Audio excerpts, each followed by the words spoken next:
But if you miserable, if you go into a job and you miserable every day, you needs to quit. You gonna waste your whole life going to do something you miserable at? You ever heard the story of Marie Callender? You familiar with Marie Callender, the restaurant?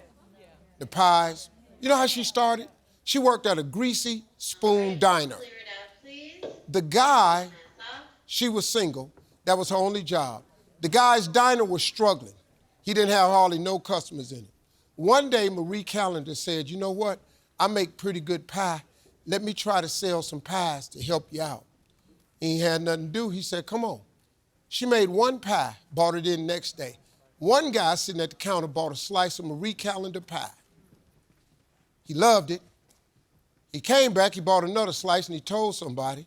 Somebody else came in. Next thing you know, all 8 slices was gone.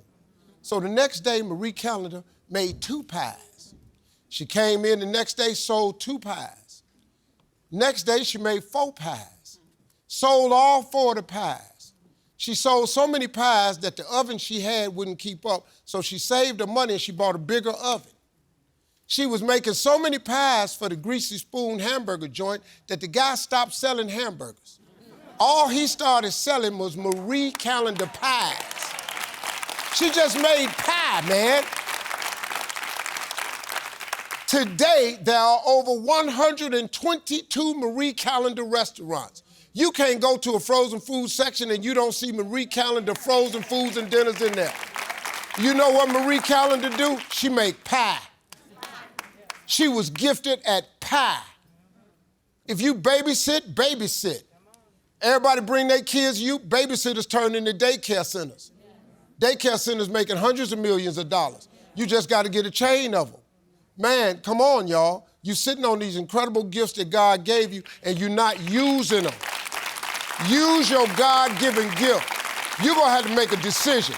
Because I'm going to tell you right now, you ain't going to live on that job you got. Now, if you're gifted at your job, that's another thing. That's a whole nother thing. People are gifted as teachers. People are gifted as ministers. People are gifted as nurses. That's a whole nother thing. You're doing your gift. But if you're miserable, if you go into a job and you're miserable every day, you needs to quit. You're gonna waste your whole life going to do something you miserable at? Are you kidding me?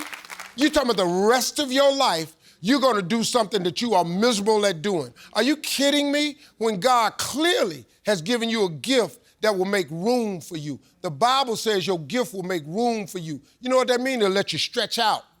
It'll let you do things you never thought you'd be able to do. It makes space for you. Take you places to put you in the presence of great men. That's what your gift do for you. You ain't gonna get none of that down at your job. So now that's up to you, but you gotta make a choice now. You got to go live and do your gift, or you can exist and keep your job. That's a choice you gotta make. And if you think you're too old, you can stop that right there. Because Kentucky Fried Chicken was trying to sell his chicken recipe for 40 years. Nobody believed in it. He didn't get his first franchise till he was in his 60s. Why you think that picture of him? Look at the picture of the Colonel. He ain't 26 on that picture. He old. He didn't hit it till he was old. And he sold more chicken than anybody in the world until a company came along called Chick-fil-A. I read self-help books and motivation books. I learn other people's stories to help keep me motivated. Stop filling your head with this nonsense, watching all the housewives shows and stuff. Go buy the book called The Secret, go home on Netflix and rent that movie called The Secret and sit down and watch that. Yeah, I'm telling you, it's all about the Bible. Everything is success. I'm on the road now, so I'm just trying to listen to me. You got to, look, man, that Bible is the greatest self-help book ever written. Everything, I only read one book in the Bible, that's Proverbs, because the book of wisdom and understanding. I ain't never read another book in the Bible. But I got Proverbs down. So he gave me wisdom and understanding. I ain't got no book knowledge. I ain't got nothing. I ain't got no degree. I ain't got nothing. But I got dreams and visions. I know how to apply about 6 scriptures. But I know 6 real good ones.